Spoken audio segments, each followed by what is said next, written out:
Listen, when they introduced the new API routes in NextJS 13.2, I didn't like them. I was like, why did they do it? This is totally unnecessary, the syntax is different. How the hell do I get access to the request body content? How are they better? Why'd they do it? Right? In this video, we're gonna take a look at the new API route handlers in the app directory. How are they better? And what changed? Let's get a really good understanding for the new API route handlers, how they work and how they compare to the old ones, because there are some differences and I think the new ones are doing some stuff way better than the old ones ever could.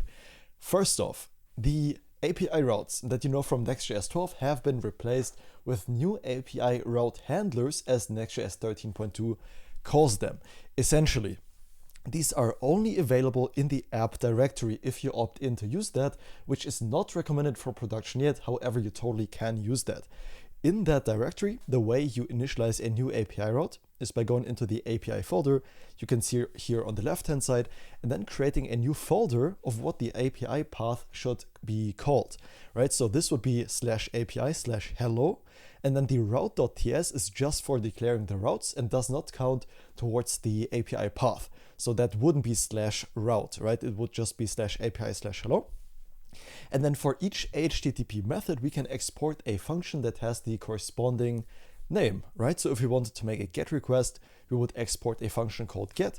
If we wanted to make a POST request and write the code to handle that POST request for this API route handler, the way we do that is by initializing a function that is called POST. And then any POST request we make to /API/hello would be handled by that POST request. Now, there are some differences between these API routes, between the old ones and the new ones, syntactically, but also in the paradigm that you used to use them. So what I want to show you is a little comparison, first off, of how the old ones compare to the new ones. I think that makes a lot of sense. So let's go into the app directory, create a new folder called pages. And inside of here, we are gonna create a new folder called API. And that should go into source and not app. So we have the app and the pages directory at the same level. And then the old way you used to declare an API route was under pages/API, and then you would create a file with whatever the API route would actually be called. So for example, let's call this example.ts. And then in here, you'd declare the API route by saying const example, or you'd usually just call this handler. The naming really doesn't matter.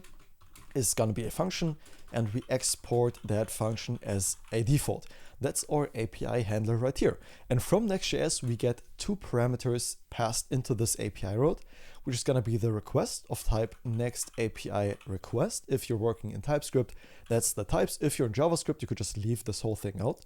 And then the response of type next API response. And syntactically, the new ones are way cleaner, and let me show you why. For example, the only thing I think was easier in the old API routes was getting the body content in case of a, for example, post or patch request, right? You could just say const body is equal to rec.body. And we'd also want to import this type, of course, also from next. And this is the way we get the body. It's super simple, right? Just rec.body, and then we can access the body. So for example, let's just send back a rest.status of 200.end and try making a request to the example API route. I've already prepared a button to do that. That makes a request to /API and then do /example. Let's make a post request so we get access to the body. Then as the request body, we're gonna send along a JSON.stringify of, let's just put an object in here saying hello and of type world, right? So let's start up the dev server and make a request to the old API route example.ts that we have just declared.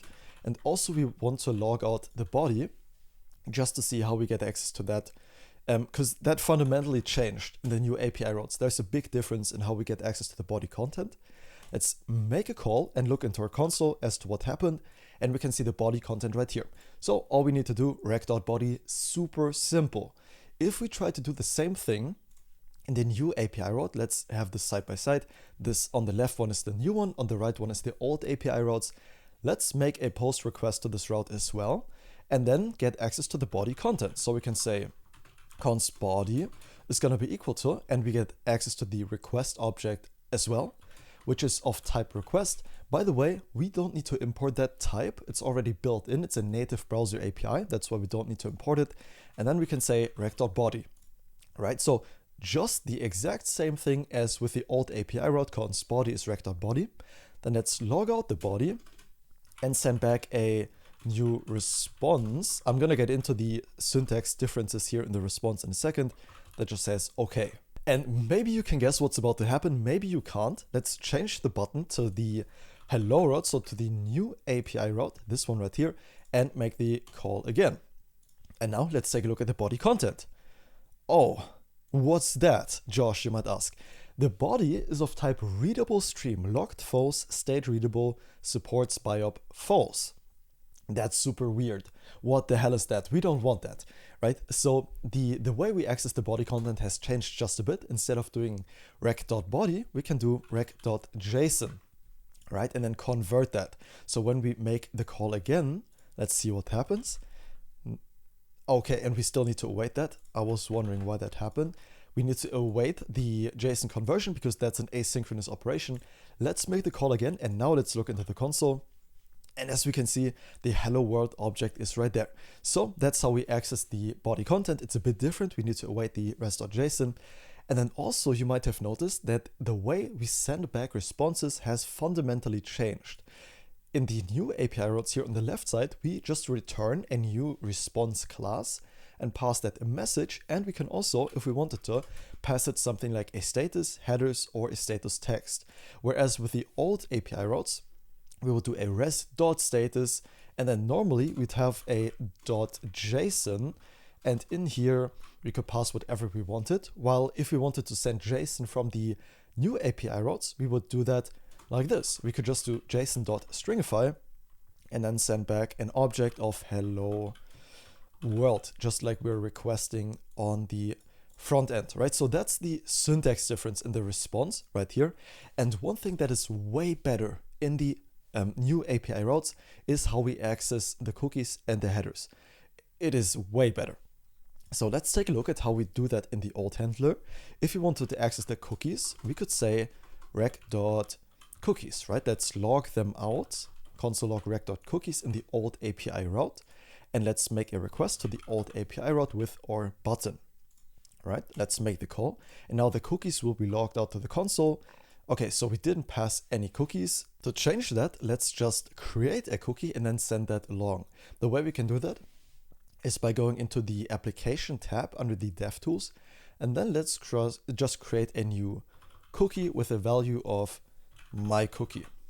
All right, and then that will be sent along on every request. Let's make the call again, see what happens, and now we can see the cookie, my cookie, but there's no easy way to access the cookies, right? So we could do something like rec.cookies and then dot and then cookie, I guess. If you're working in TypeScript, that's not really cool, right? You don't know if it exists. And I think syntactically, the new approach is cleaner. So if we take a look at how we can access the cookie in the new API route, that is rec.cookie. Oh, and by the way, before we do that, we can change the request to a next request. That is what next/server gives us as an extended type, so we can easier handle this request. So now we can say rec.cookies and then .get, and then here we can enter our cookie value. So let's see what we call that. We call it just cookie. So we could say rec.cookies.get cookie and log that out right here. So now let's make a request to the new API route under /hello. Let's enter it here, go to our button, make the request, go back, look into the console, and it's undefined. Oh, that's because I called it cookies and not cookie. There we go. Let's make the call again, look into our console. Now here we are, name cookie, value my cookie. As you could see, there's a name and a value property as compared to what we had in the old API route with just cookie, my cookie. I think the syntax is cleaner. So for example, we could access the name, we could access the value in a type-safe way. I think that makes a lot of sense. And same goes for the headers, right? So there are multiple approaches to get the header. I'm just going to show you the easiest one. So we can just say in the same fashion as we got the cookies, we can say rec.headers.get and then just enter the name of the header. For example, the authorization header, if that's what we wanted. And then we could access the value or the name or whatever value, whatever header you want to access. So I think syntactically, this is pretty clean. That's a big upgrade from the last API routes, from the old ones. What they have made super convenient in the new API routes is redirecting the request. So what we could do is, if somebody made let's get rid of the post for now. Let's just have the get request in here. And if somebody made a get request to this API route, we could redirect that request to anywhere we want. And the way we do that is super simple. We can do redirect, import that from next/navigation, and literally just enter the URL that we want to redirect to. For example, this URL doesn't exist.com. Let's save that, and Next.js already knows, because this is called unconditionally. It will always happen. It's kind of like a return, right? So this is unreachable code because we are returning with that redirect. So let's make a request to our API route and verify that this redirect actually works. So let's make a request to that API route, a GET request. We can just use curl for that to make a simple request. And we are going to make a request to HTTP localhost 3000/API/hello, or new API route. Let's press enter, and what we expect to happen is to get back a 404 because we are redirecting to some random URL. And that's exactly what we get. Curl 404, this page could not be found. Great, so whereas if we redirect to a domain that exists, that we know exists, for example, localhost 3000, that will definitely exist because we are literally hosting that in the background, we can make another curl request, and this time we will get back a 200 response, status code 200, okay, because that API route exists. So by doing that, we verified that the redirect works as we expected. Now, one last example I want to cover is streaming.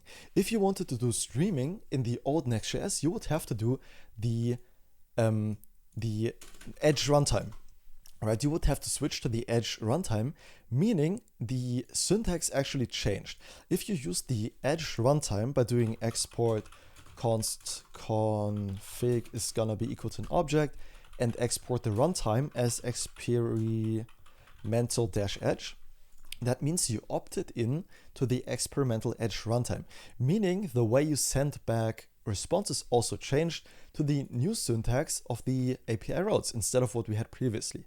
And that allows you to do something called streaming a response. And that has been streamlined, no pun intended, in the new API routes as well.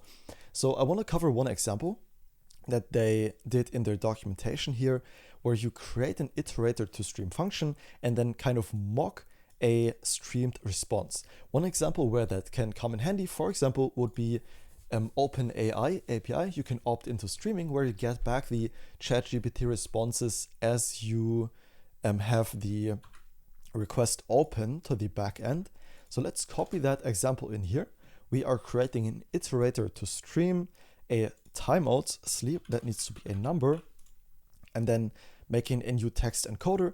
And this essentially mocks the streaming, right? So we can get rid of the old get request that we had, save that, and now what this code will do is it will mock a streaming response, meaning every 200 milliseconds we are pretending to get back some HTML from a server that we get back like this. We are mocking a little delay, and then we are putting that right here into the iterator. That iterator can then be turned into a stream in the next line right here that we then send back to the client, meaning we get back the response on the client as the server gets it, meaning we get it in real time in the client. If we put that in state and then display it right here, the client would see something every 200 milliseconds instead of having to wait all the time for the entire API route answer to finish and then displaying it all at once, making for a better user experience. So I found that really cool. The new syntax make that super simple, and you can also switch between the runtimes in the new API routes. If you're wondering how to do that, you can export a const runtime, and either that is Node.js by default, or you can also opt in to something called experimental edge, what I've just mentioned, if that's what you want to do. Meaning your API routes will be closer to your end users, with the trade-off being that you don't have access to all the APIs there are, because it's a different runtime, right? You don't have access to some APIs that you have access to in the Node.js environment. And that's it. That's the new API routes. I like them, honestly. I didn't expect much of them at first. I was really confused as to how to get access to the body content, but now I actually enjoy working with them. So that's going to be it for me. Thank you very much for watching. And I wish you a lot of fun working with the new API routes. If you build something cool, let me know. I'll see you in the next one. Have a good one, and bye bye.